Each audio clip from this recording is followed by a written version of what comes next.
My Lords, I first of all rise and say thank the Noble Lord Harries of Pentragarth for securing this really important and I think very interesting debate.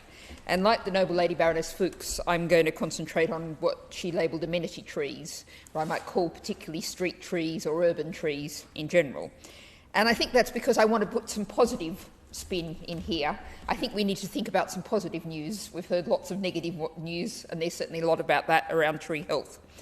But I can attribute campaigners in Sheffield to playing a really important role in raising the understanding of the importance of street trees in particular to public health and well-being, as well as, of course, to biodiversity and in cooling our climate emergency heatened cities as well. And I would note that there are now 19 cities in the UK which have taken the award of Tree City of the World. A number of these were awarded last month. Sheffield was among them, and I think it's notable that Leeds, Hull and Bradford, perhaps influenced by all the news that came out of Sheffield and all of the public interest, that we're really seeing valuing of street trees. But of course, just as we need trees for healthy cities, trees to flourish in cities need a healthy environment. And I pick up the points from the Noble Earl, the Earl of Caithness, talking about the need for a phytobiome, a healthy phytobiome, a diversity of trees.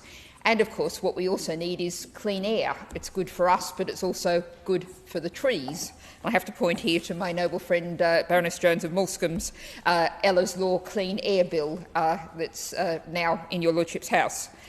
Hard surfaces make trees chronically stressed if they're not given sufficient space. So we desperately need to think about the planning, the design of our cities for people and for the trees.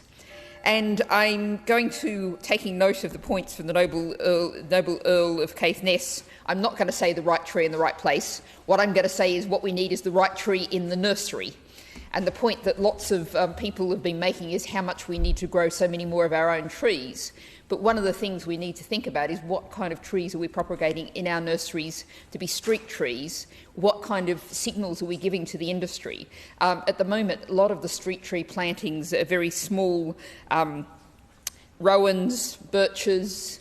But what we want to see is the replacement of some of those magnificent trees, or indeed the addition of those magnificent trees the Victorians planted, the big specimens that truly shade and enrich our cities in ways that little saplings meant to be lollipop trees are never going to do. And we have to think about how do we make sure we plant trees in cities so that they actually survive. There was...